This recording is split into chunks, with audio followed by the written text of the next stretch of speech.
Pelaksanaan pemberdayaan ekonomi berbasis urban farming dan ekonomi kreatif di Kelurahan Tanjung Merdeka, Kota Makassar yang dilaksanakan untuk kelanjutan dari tahun 2024 khususnya untuk tahun 2025.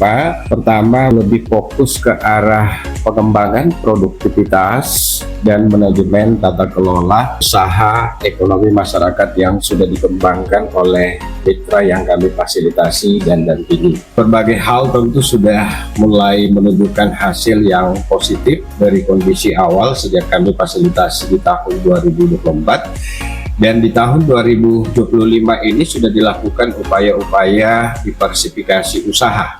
Saya perlu menegaskan beberapa proses yang sudah kami lakukan, misalnya untuk pengembangan budidaya udang faname. Di samping dilakukan upaya penambahan luasan area kolam dengan sistem tetap menggunakan sistem terpal, hanya tadi yang sifatnya awalnya berdiameter lingkaran, kemudian kami menggunakan untuk kolam dalam bentuk persegi, 4 persegi, dengan menggunakan prinsip-prinsip dan metode yang sama. Tentu dalam proses ini diharapkan akan terjadi peningkatan produktivitas ke depan. Nah, dalam proses ini selain udang faname yang dikembangkan oleh mitra, kemudian kami memperkenalkan juga untuk kegiatan budidaya kepiting yang diolah dengan menggunakan material-material yang mudah diperoleh dan prosesnya akan sangat mudah dilakukan oleh mitra. Program yang telah diberikan ini sangat bermanfaat buat kami, mulai dari bagaimana cara berbudidaya udang faname, bagaimana cara sistem budidaya yang baik, bagaimana cara berbudidaya penggemukan kepiting bakau, dan tidak kalah pentingnya lagi kami difasilitasi sumber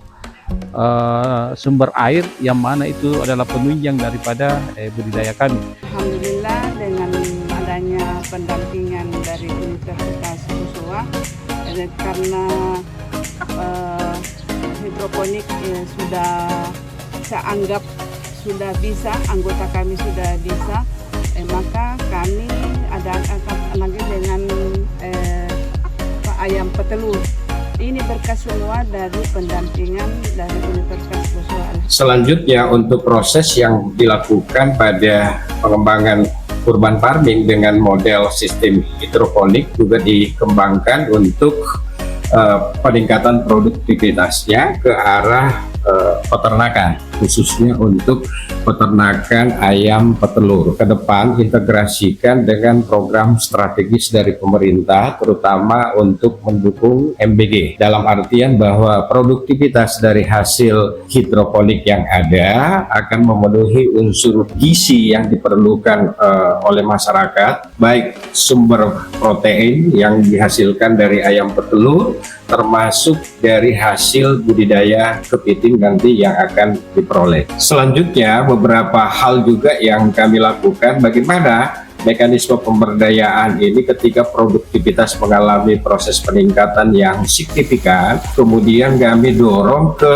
mitra untuk memberikan dampak sosial dan lingkungan pada masyarakat sekitar. Misalnya menggunakan material-material bekas dari botol air mineral, kemudian kami kembangkan untuk menghasilkan satu inovasi baru dalam hal ini penggunaan kamar mandi dari material botol-botol bekas tersebut. Selanjutnya, untuk memberikan dampak sosial, tentu harapan dengan produktivitas yang semakin meningkat, maka tingkat kepedulian mitra beserta kelompoknya itu akan memberikan dampak sosial terhadap masyarakat di sekitarnya. Pada akhirnya harapannya tentu kita akan berbicara keberlanjutan. Nah, keberlanjutan program ini tentu pada akhirnya kita akan mengintegrasikan nanti di tahun ketiga, yaitu terhadap potensi pariwisata yang sudah berkembang di daerah sekitarnya, khususnya di daerah Metro Tanjung Bunga.